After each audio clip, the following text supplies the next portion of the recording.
Você que é leitor de Jogos Vorazes, assim como eu, qual que é a sua opinião sobre aqueles trechos que a Suzanne Collins escreve meio que um pedaço de uma música no meio da história?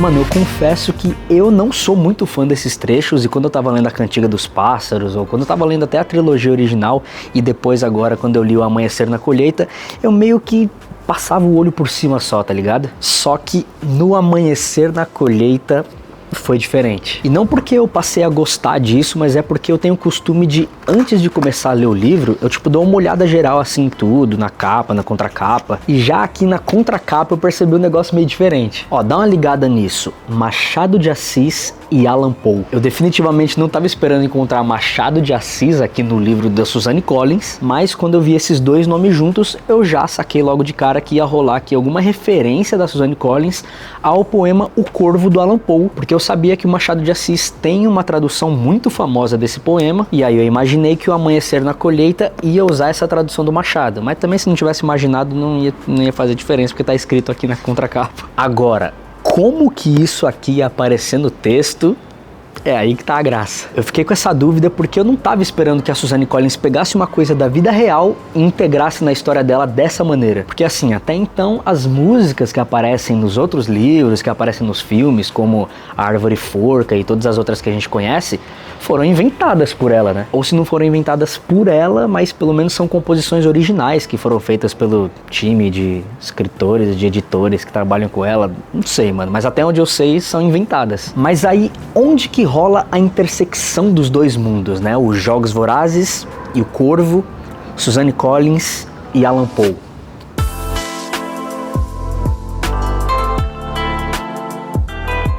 Existem duas traduções muito famosas de O Corvo para o português, que são do Fernando Pessoa e do Machado de Assis. Cada uma vai ter ali as suas particularidades, mas acredito que a do Machadolas é a versão mais fiel assim ao texto original, e aí até por isso que a tradução aqui do Amanhecer na Colheita resolveu pegar a tradução dele para usar no livro. E aí, o que rola nesse poema? Esse poema conta a história de um homem que a gente não sabe o nome, mas que tá lamentando demais ali, sempre sofrendo pela morte da sua amada, chamada Lenor.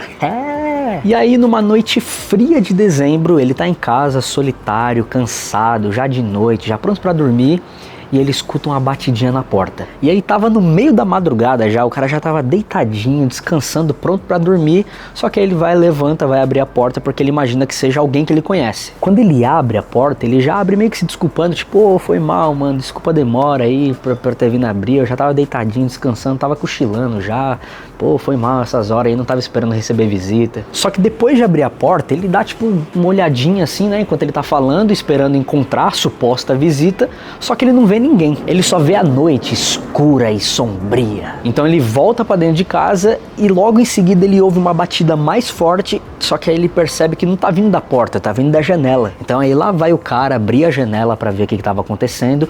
Quando ele abre, entra um corvo voando assim e para bem em cima de um busto de uma estátua de Palas. Palas, inclusive, é um personagem da mitologia grega que, pra ser sincero, eu tô um pouco confuso ainda até agora. Por quê? Porque algumas fontes dizem que Palas é um homem, outras fontes dizem que é uma mulher, outras fontes dizem que Palas é o pai de Atena, outras fontes dizem que Palas é a própria Atena. Então eu não sei exatamente, mas o que realmente importa é o que essa figura representa. E no caso, representa a sabedoria, o conhecimento, exatamente como a deusa Atena. Inclusive no texto original tá escrito Palas, mas na tradução do Fernando Pessoa, ele resolveu traduzir para Atena, enquanto o Machado de Assis resolveu manter Palas mesmo. Enfim, então o corvo entra pela janela, pousa ali no busto dessa estátua, né, que foi usada ali pelo Allan Poe de uma maneira simbólica, e começa a trocar uma ideia com o cara. A primeira pergunta que o cara faz pro corvo é: qual o seu nome? E aí a resposta que ele recebe é o famoso Nevermore, né, o nunca mais. Então o cara continua fazendo outras perguntas ali sobre esperança, sobre a vida, sobre o amor, e o corvo sempre responde: nunca mais. É a única coisa que ele fala. Só que o cara tá numa situação tão zoada ali, tipo, tão deprê, que ele ouve a resposta do corvo falando pra ele nunca mais, e aí ele, tipo, fica meio que porra, não é que encaixa mesmo o que você tá dizendo? E isso tudo é muito da hora, porque é aí que tá a magia da obra do Allan Poe. Os textos do Allan Poe sempre estão ali nessa linha tênue entre o sobrenatural e a loucura. E aí, nesse caso, você pode tanto acreditar que o corvo realmente falava, né? Quanto você pode acreditar que o cara tava meio que delirando ali, que era meio que loucura da cabeça dele, como tá conversando com o corvo, né? Tipo, olhar pro corvo e o corvo falar com ele. Então, fica ao seu critério aí. Com Allan Poe sempre tem essa brincadeirinha ali, dessa linha tênue entre a fantasia e a loucura, né? O que é real, o que não é real. E um detalhe importante é que esse cara tava passando por um luto muito profundo, mano, já que ele tinha perdido o amor da vida dele, que era a Lenore. Então, por conta disso, o cara tá meio rodeado ali de tristeza, de solidão, de escuridão. Tipo, tá rolando uma puta energia zoada assim em volta do cara. Tem até um momento ali no texto original em inglês que o cara chega a questionar o corvo se por acaso ele não teria vindo do Night's Plutonian Shore, que seria uma referência ao submundo, né, ao inferno. Isso porque na mitologia romana, Plutão é o deus do submundo, que seria o equivalente ali ao Hades na mitologia grega. E aí na mitologia existe um rio chamado Rio Estige,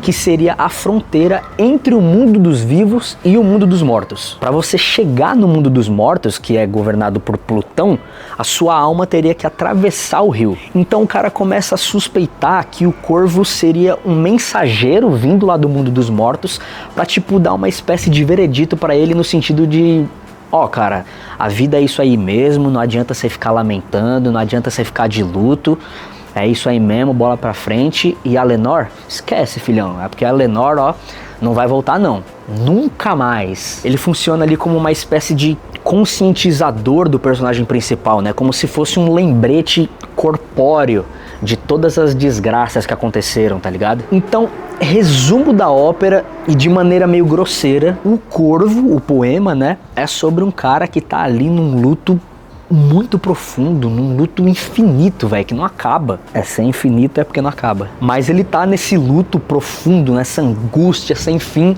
por conta da perda da Lenore, que era a esposa dele.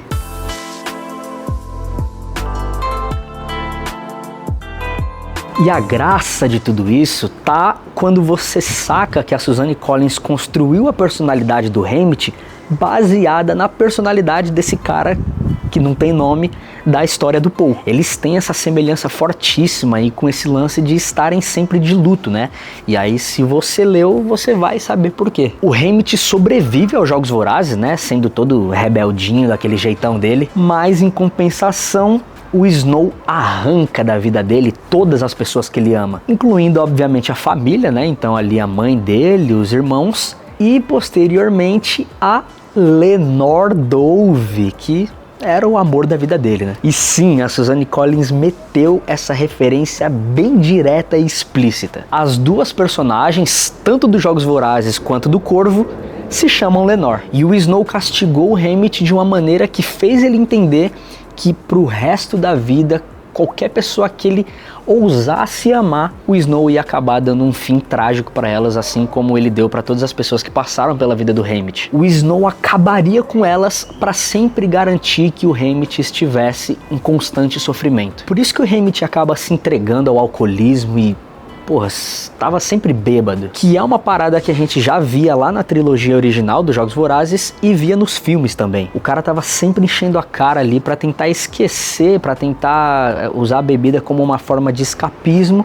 para ele não lembrar de toda a tragédia e as desgraças que tinham acontecido na vida dele por conta do Snow e por conta dos Jogos Vorazes. E é por tudo isso que o poema do Poe se entrelaça ali com a história de Amanhecer na Colheita. O poema do Poe é legal. Poema do Poe. O Hammett é uma referência direta ao cara do poema que não tem nome. A Lenore é uma referência direta a Lenore. E o Snow pode representar ali o próprio Corvo, né? Cumprindo esse papel de sempre se certificar de que o Hammett saiba que sempre vai haver luto e desgraça. Mas, embora haja ali essa semelhança e a Suzanne Collins tenha conseguido traçar esse paralelo tão bem feito assim entre a história do poema do Poe e a história do Hammett, existe uma diferença significativa no final das duas histórias. No poema do Poe, o personagem meio que acaba se conformando ali com aquela